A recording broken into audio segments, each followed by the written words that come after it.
Welcome to ASA Central Line, the official podcast series of the American Society of Anesthesiologists, edited by Dr. Adam Stryker. Welcome to Central Line. I'm your host and editor, Dr. Adam Stryker. Today, we're going to do something we don't do very often. Rather than a single interview, we're going to share 4 short conversations with anesthesiologists who have an interest and expertise in different aspects of artificial intelligence. Members of the Committee on Informatics and Information Technology, or CIIT, shared their thoughts on the big picture, on patient safety and predictive models, on remote monitoring, and on academic and subspecialty applications. So let's hear what they had to say. We're going to start off with Dr. Beth Minzter, who took a little time to give us the overview. Well, Dr. Minzter, welcome to the show. You're going to give us a quick intro to AI and anesthesiology. So let's start off with a little bit of a definition. How would you define AI? Thank you, Adam, and good morning. AI can be defined as a field within computer science that aims to allow computers and algorithms to perform cognitive tasks similar to humans by learning and recognizing patterns in data. It is concerned with the computational understanding of what is commonly called intelligent behavior, and it can simulate cognitive functions of the human mind, Adam, such as pattern recognition and problem solving. AI refers to the development of computer systems that can perform tasks that would usually require human intelligence, such as learning, reasoning, problem solving, prediction, decision-making, speech recognition, and perception. Now, machine learning is a subset of artificial intelligence that focuses on enabling machines to learn from data without it being explicitly programmed, generally based on algorithms that can adapt and learn based on feedback. Machine learning algorithms can analyze data, learn from it, and make predictions or decisions based on that learning. Deep learning is a subset of machine learning, and it involves training artificial neural networks to recognize patterns in data. It is used in image and speech recognition, natural language processing, and other applications. Other subsets of AI include robotics, computer vision, and systems designed to mimic the decision-making abilities of a human expert. AI systems and learning must be evaluated continuously and continually to assess validity, safety, accuracy, and reliability, and to avoid bias based on incorrect learning and based on data sets insufficiently comprehensive, not compatible, and not large enough, or with more similarities than those that exist in real clinical practice. Well, that is a very comprehensive definition.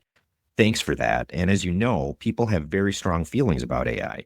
Let's just ask the elephant in the room question. Should we be scared, or is AI going to solve some of our most salient issues? Well, rather than be scared, Adam, I think that we can be thoughtfully or intelligently concerned, look for and be open to opportunities, be involved in development, maintain vigilance, accept the certainty of change, and become educated so that these tools are used only for good. Rather than be scared, I think perhaps we should have what I call a tempered enthusiasm for the potentially huge applications for positive outcomes and gains, all the while maintaining a healthy respect for the limitations and challenges that exist for its use in clinical practice. Physicians must and should remain decision makers. We must work to ensure data privacy and protection and lobby for proper security measures. This technology is intended to help clinicians treat events, not treat events. The word I like that's often used is enhancement of our decision-making skills, diagnostic accuracy, and therapeutic response. So there's no suggestion of clinician replacement at this time. Physicians will need to step up and speak out when we identify and recognize concerns. In direct response to your question, I think there are opportunities to improve what we currently do to take care of patients rather than solve salient issues per se. The thought is that AI can help enhance clinical decision-making by physician anesthesiologists, improve outcomes, and reduce negative events and errors. But systems have yet to master human empathy and situational awareness. AI, at its core, thrives on information. It can help us look at data in new ways. The goal is that we can use it to help us make better decisions for our patients. The history of AI is long and complex and certainly beyond the scope of this conversation, but I do want to ask you where anesthesiology fits. Has anesthesiology been an early adapter when it comes to AI in medicine, or is the specialty catching up? Well, according to one source, the term artificial intelligence was first introduced by John McCarthy in 1955. Its application in medicine has increased in the last 2 decades, largely due to the rapid advances in computing technology and cloud storage. Some sources suggest the first attempts to use algorithms to aid the practice of anesthesia occurred as early as the 50s also. In the last 2 decades, anesthesiology has been making large strides in the utilization of AI and has joined specialties such as radiology and pathology in its use. Similar to other areas of medicine, we make use of much patient information in our decision-making. So wherever AI is utilized in clinical medical practice, it has the potential for integration into and influence in the practice of anesthesiology.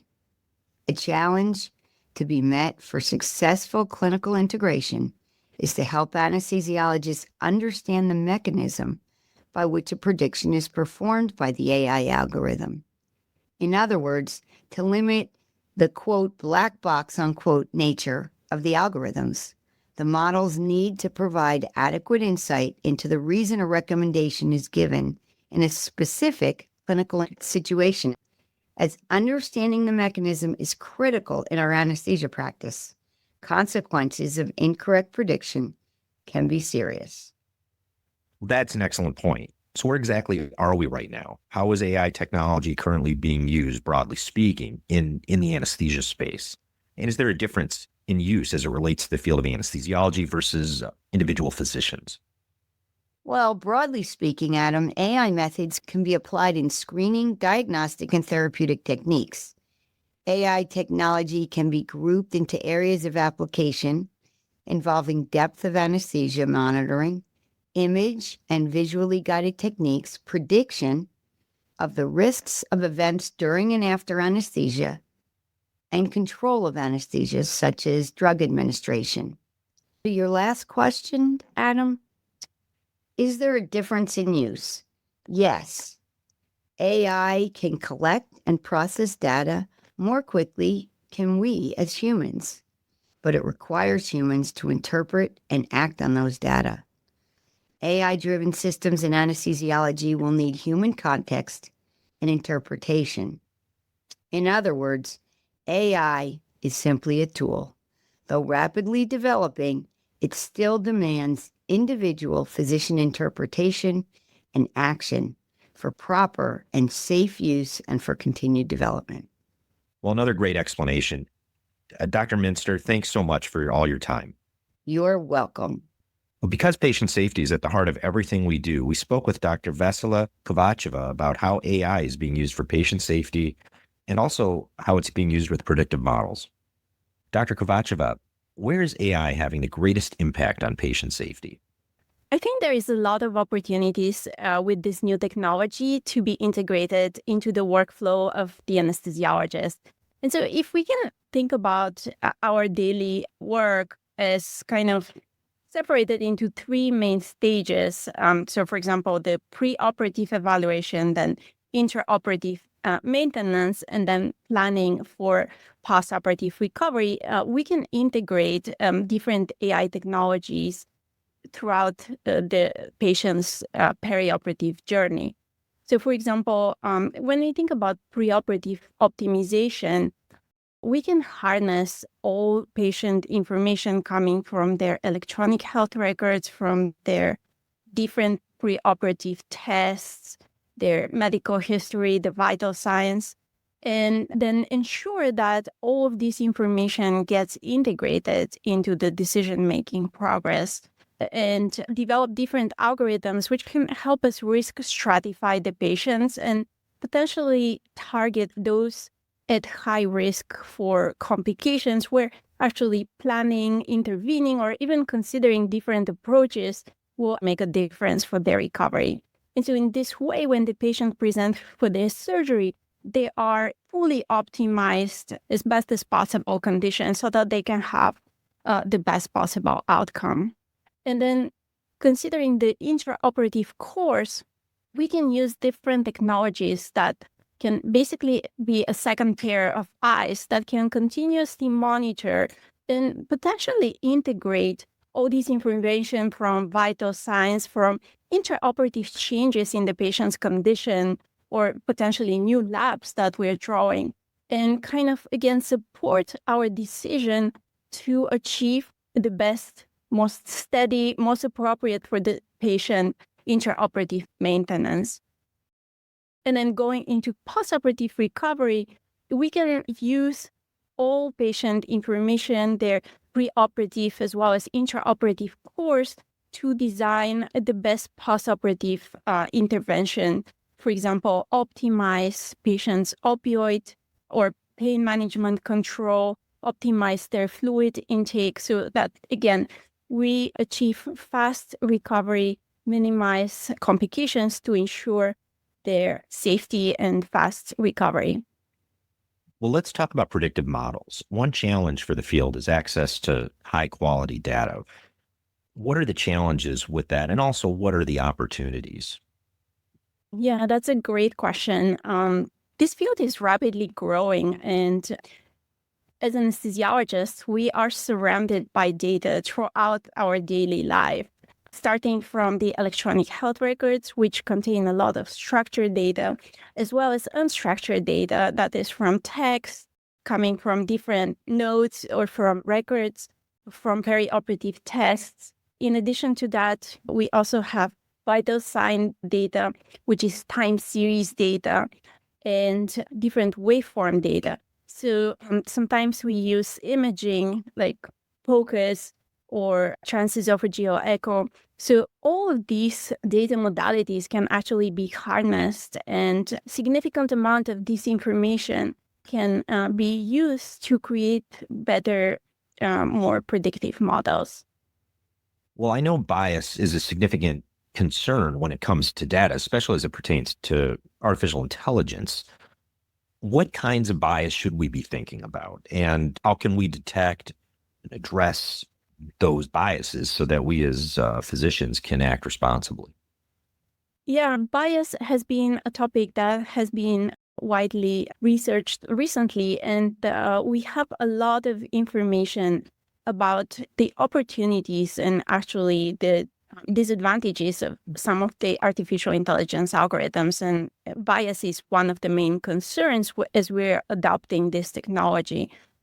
And it is very clear that there are different groups of patients, and due to access to care, to the nature of the interventions, we may be missing data in a not random way for some of these patient cohorts. And when that's happening, the algorithms do not perform optimal in those patients. And so that is the origin of bias. And because of that, this missing data, the algorithms may be less efficient or sometimes even can be harmful if they're applied to those patients' groups. And there's different ways to overcome bias. One way is to simply not use the algorithms for those patients and to harness prospectively data of those patient groups. Another way is to create, for example, synthetic data in which we represent how these patients should be managed, again, in order to achieve those most optimal behavior of the algorithms. But I think regardless of using any of those approaches, we certainly have to do more research how to integrate these algorithms in order to derive value in an equitable and a fair way for all of these patients. Well, it's certainly a significant issue because it certainly goes to the heart of what generates the AI models. On our next episode of covering artificial intelligence, we'll go into that a little deeper. But given the time constraints, I do want to ask you about the algorithms in general as they become a greater part of care.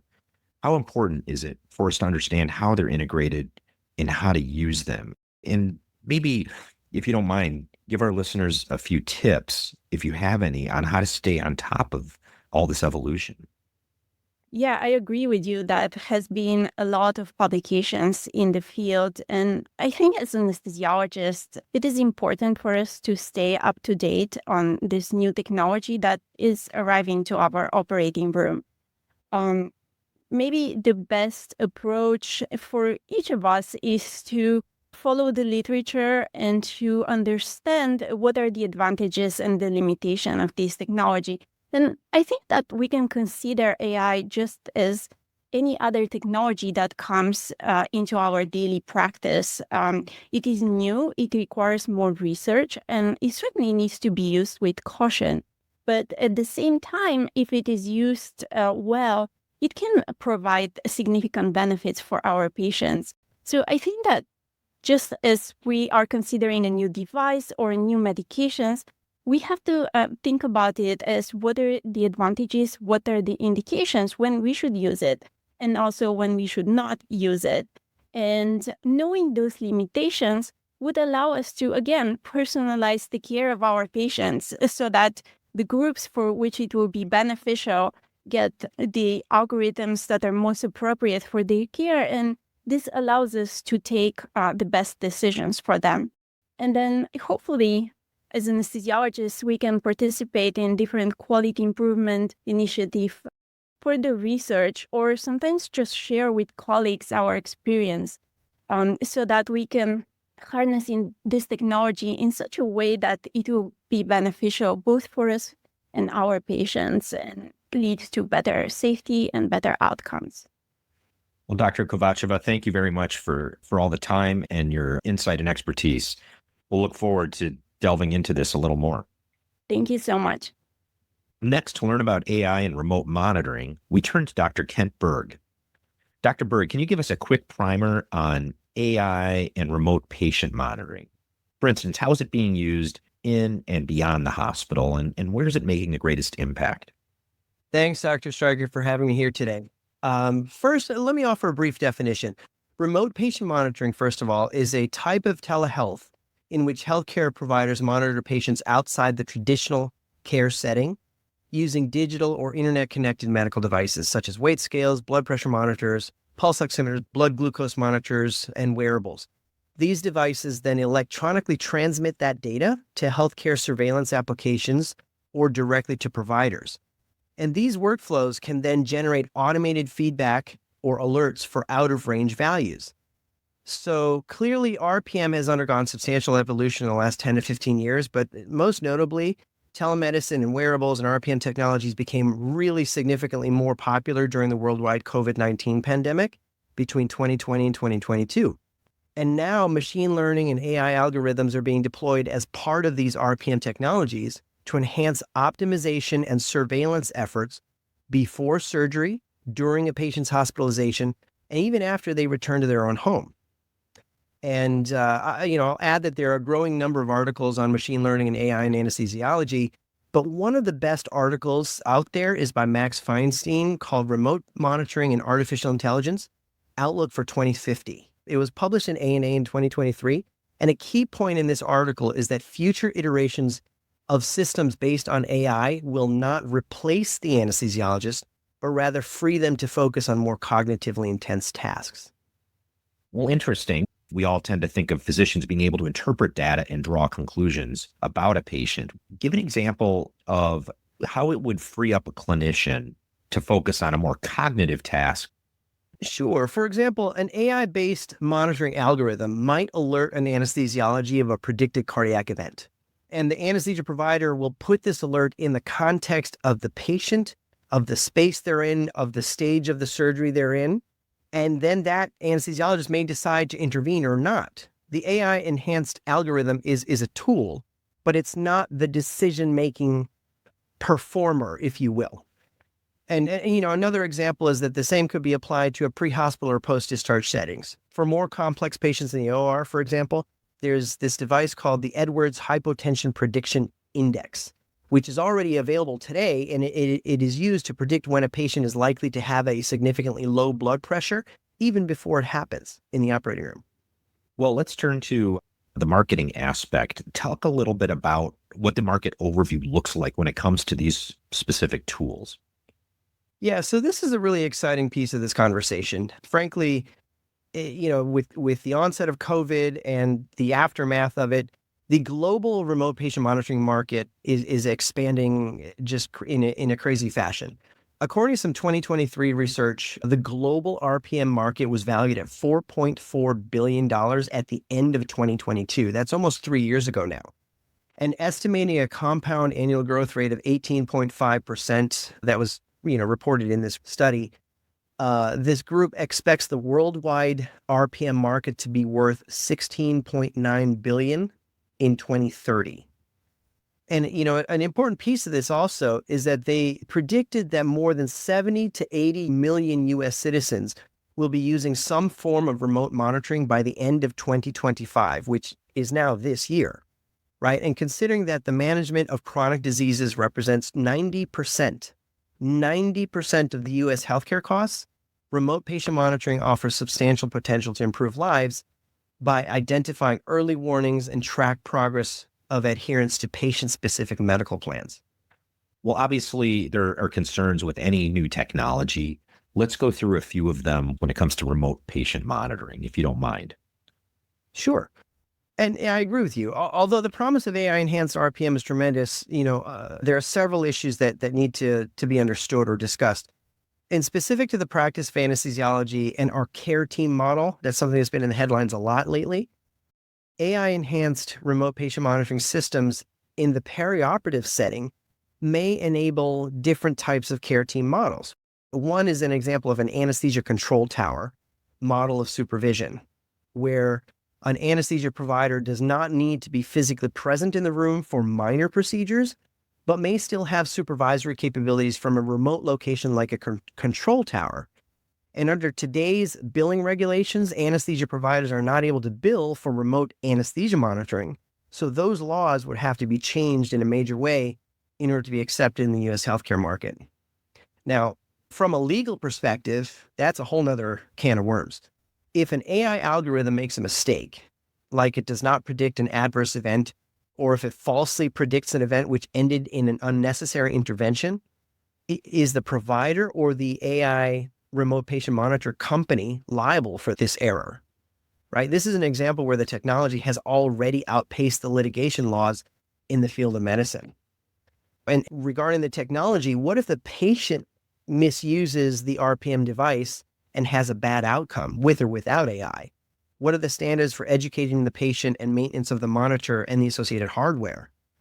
Let's say that there's an alarm that's triggered by their data. What is the time frame in which a provider should reach out to those patients? And I'll just briefly touch on the ethical concerns. Should the government step in and make this type of future monitoring a publicly available standard? If so, who'd pay for this? And the consent for receiving medical care by a provider or in a healthcare system that uses AI-enhanced remote patient monitoring, what exactly does that consent cover? Does it cover the data that would be shared with the providers? Is that data sellable to an insurance company or other research firms? Who owns the data once it's captured in the monitoring software or database? And then, in order to scale this type of technology, the integration of AI-enhanced remote monitors calls for a strategic approach, one that's mindful of patient-specific needs while ensuring that these new technologies are in harmony with existing IT frameworks. And finally, before I let you go, Dr. Berg, what are the promises of AI in remote patient monitoring? Well, I think there are several that are very exciting at this time. I think AI-based RPM technologies may allow for better preparation and risk stratification of patients in the preoperative period. I think it has implications to potentially change the care team model. Medical early warning systems, or MEWS, will likely enhance our care in the PACU and the ICU settings. I think that it'll allow us to predict when patients are going to decline in those areas, and also reduce the false alarms of those predictive algorithms. So, for example, imagine sitting at your PACU control desk or performing ICU rounds with a head-mounted display. If you can get over what the weight of the headset, or it might look a little odd with you walking around with a headset, this AI-powered augmented reality headset could show the patient electronic health record data, vital sign trends, predicted risk scores, or even computer-assisted interpretation of radiology studies while you're making decisions about patient care in real time. I think that's just extremely awesome. But it also has the potential for reducing hospital bounce backs due to complications that occur in the patient's own home after surgery. And an interesting fact that I uncovered recently was that, despite the implementation of enhanced recovery after surgery protocols or the perioperative surgical home, some sources quote that as many as 5 to 10% of patients worldwide actually die within the first 30 days after surgery. As ambulatory surgery becomes more and more common for increasingly complex patients, the demand for high quality and safe monitoring at home is expected to increase dramatically. And RPM really paves the way for that to happen. Enhancement of AI algorithms in RPM systems has tremendous potential to improve the care of patients in their home environments. And it's an exciting time to be in healthcare, but it's also humbling to realize the responsibility these new technologies bring with them. Well, Dr. Berg, thanks very much for your time and sharing your insights. And we'll have to check out that article and also keep a close eye on the technology as it proceeds. Sounds good. Thank you, Dr. Stryker. Finally, Dr. Vikas O'Reilly-Shah shared his expertise about AI as it relates to academic and subspecialty applications. Dr. O'Reilly-Shah, talk a little bit about the academic applications of AI. Just generally, how is it being used in academic medicine? Sure. I think that there's a lot of really exciting opportunities for using these kinds of tools in academic medicine specifically. I know you've talked a lot about other use cases as well. But for the academicians in the crowd, we're using this to summarize the literature, potentially to write manuscripts and grants, to peer review manuscripts, abstracts in appropriate use cases, to develop study design, even to write code and perform statistical analyses, and then as well as for comprehensive, efficient communication, writing letters, things like that. So amongst those, I think that there's a lot of wide use cases for these kinds of tools. Now, to use these tools responsibly, do you think that we all need special kind of education, or is that something that needs some more examination? I definitely think that this is another area where the development and deployment of these tools has really outpaced the training and the awareness of the kind of ethical and responsible uses of them that are attended to bringing them into our own arenas. So I think I would reemphasize what others have probably said in your podcast series, which is that regardless of whether it's a clinical decision or whether you're writing a research paper, AI itself just needs to be seen as a tool. It's really the combination of the subject matter plus the AI that's fruitful. And using it as a standalone tool or using it to replace your own judgment carries some risks. For example, there was that lawyer who submitted a brief from an AI with a bunch of made up citations and really, had their license put it into jeopardy because of that. And so the risk of hallucinations very seriously does remain high. And so it's really important to fact check and verify what's coming out of these tools. I'd also mention that there are policies about the appropriateness of the use of these tools by organizations that are being rapidly developed, and that should always be verified prior to any particular use. One thing that I might specifically point out is if you're going to use it in the context of a peer review or an abstract review, you would want to verify that the organization is okay with that. If you're using a publicly available AI tool, those organizations hang on to that data. And because they do hang on to that data, you might be taking something that's confidential and giving it away, essentially. So that's something to check. And then in terms of manuscript writing and grant writing, you really want to make sure that you disclose the use of these tools, because there are a lot of organizations that want to make sure that they understand that the language that's coming out of these tools is disclosed, and it's understood that people are using these tools and that they're responsible for the content that they're putting into their abstracts and manuscripts and grants. Yeah, I anticipate this is going to be one of the most watched aspects of AI when it comes to academic medicine, just given what you have outlined. It'll definitely be an interesting facet as we move forward, but certainly something that we all need to keep a close eye on because of how powerful this technology can be. Absolutely. Well, let's turn to the subspecialties.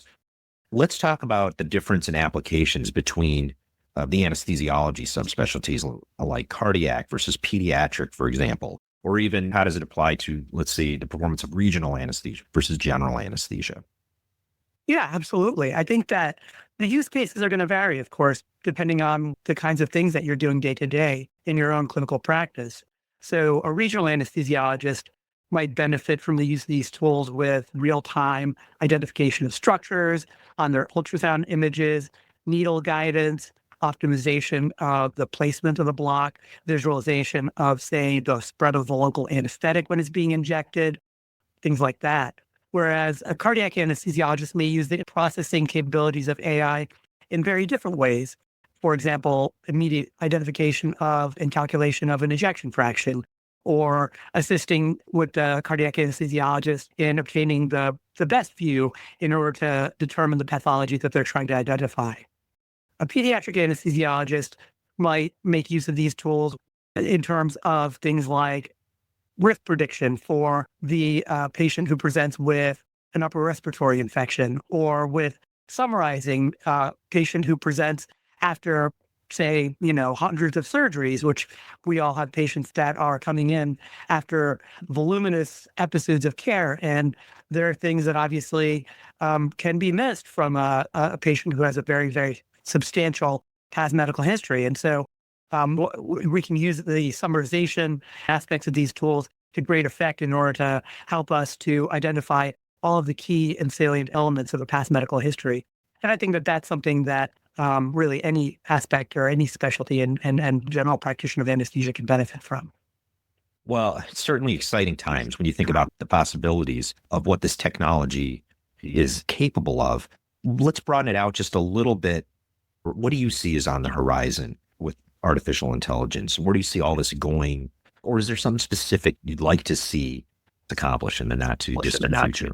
Yeah, absolutely. I mean, obviously there is the hype and the hope, and then there's the reality. And I think that we haven't quite crossed that chasm yet, but I think that in terms of areas where I'm really hopeful.